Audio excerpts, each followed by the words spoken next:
Hello, and welcome back to Method News, where we talk about science-based manifestation methods and concepts. Don't forget to like and subscribe if you're into this topic. Let's get started. Today, we're talking about digital networks and how they can drain your manifestation energy. We all know that digital networks, social media, anything that we're constantly watching can trigger our nervous system, can drain our energy. But what exactly is going on with that? That's what we're going to dig into right now. And let's start with digital ghosts. Okay. I'm not saying literal ghosts. Maybe they are. I don't know.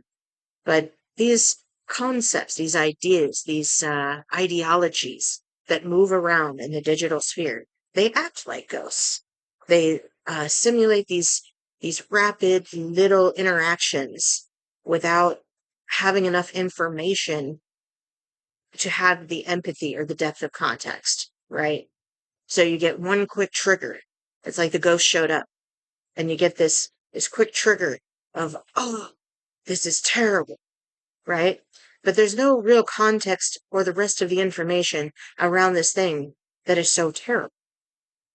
But if you go into the comments and you agree, yes, this is terrible, you will see other people saying, yes, you're right, it's terrible. And that validation triggers the reward centers of your brain, but with ghost rewards, not real ones. It's not a real connection. It's not a real human to human connection in the sense that you both have biological bodies that you can exist in the same plane and dimension right now, right? The approval is symbolic. It's temporary, but it can create addictive cycles. It's actually very similar to a slot machine. It's like a social slot machine that you keep putting in. You're putting in the energy, and your energy is your currency, right? And this is even more true now that a lot of these comments are AI bots that are intended to get people more triggered because the whole idea for the content is to get engagement, but it becomes distorted shadows, right? Because, you know, even if it's not AI, people aren't their full authentic selves online. They're a version that plays to an audience. They're a version of themselves. And then you see this small piece of these puzzles and out of context in this basically the unconscious shadow of this person. And often you're just perceiving your own unconscious shadows. But here's something that can really be risky. And actually comes from old AI. I've watched AI grow up. I know quite a bit about it. And I can tell you the AI will never be smarter than a human being. You have to have a body to have intelligence. Intelligence is a full body experience. It is not just collecting a bunch of information and organizing it badly. And I'm not going to say I hate AI. I love it. It's a tool, but it is not a leader. And it is definitely not. If there's an AI apocalypse, I can tell you this, it's not going to be like iRobot or Terminator. It's going to be more like Wall-E, where, all the people like basically just gave up and let all the machines take care of them. And then they couldn't take care of themselves or their planet. And they just like stopped doing anything. I'm actually seeing a lot of evidence about that. And this is why it's important to watch what you're consuming online and how much you're using digital networks or digital tools to fill in what needs to be part of you. Here's a good example. Like if you're online and you're working and you decide to have AI write your report for you, you are not giving them, your job, your employers, or your clients, whatever it is, your business, the fullest possible experience you could. Like a lot of these kids these days, and even people at work, are having AI fill out their papers, fill out their works. They don't even read them. They don't check them. They don't know what it says.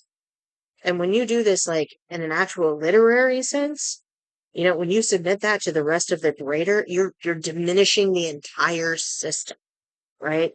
Not just that, but you're diminishing your own brain's networks because if you don't use it, you lose it when it comes to neural networks. That might not be true with things like bicycling or things like that.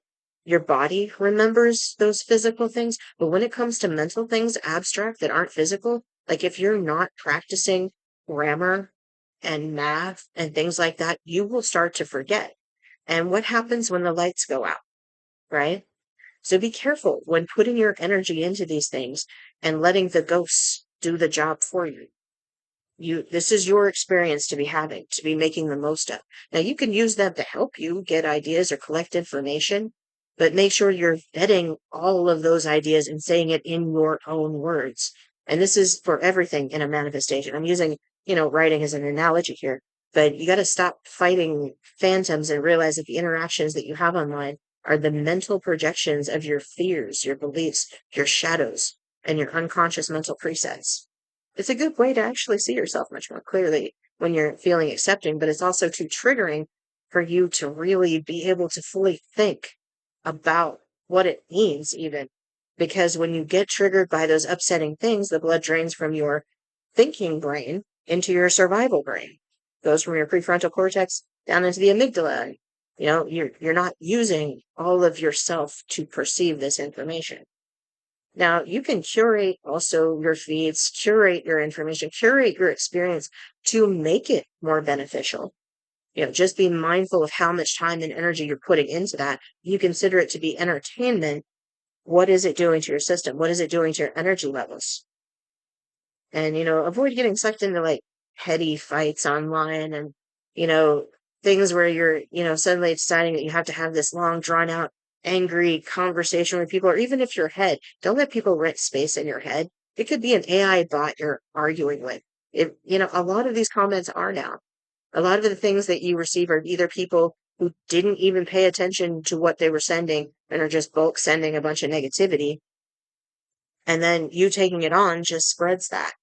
But if someone is actually bullying, harassing you, like really consistently the same person, that would be a different matter. But most of these interactions are harmless, except that they're activating your nervous system and tearing down your physical state. They throw you up, they drain your energy if you don't regulate it, if you don't, put boundaries around it. You got to have those social media, the digital boundaries, not just social media, but everything, digital needs to have boundaries around it. And try to avoid platforms that, frequently trigger you. Find something else to fill that space. If you got to liking it and you're like, oh, I really like this show, but it's triggering me all the time, you tend to your body first.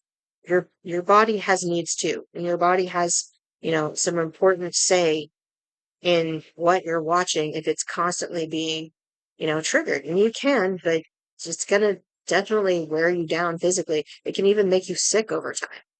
And it will definitely affect your ability to manifest because it's going to affect your mental filters so that you're seeing things negatively more often because your filter is going to be switched on to negative. The world is bad. The world is unsafe. And that makes it really hard to manifest.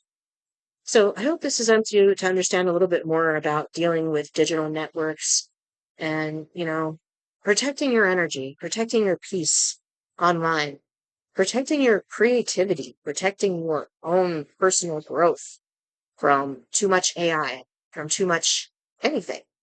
You don't want too much anything, except, peace and presence, because we really never get enough of that most of the time. Thank you for listening. Please like, subscribe, and sign up for the Method Muse newsletter in the description below.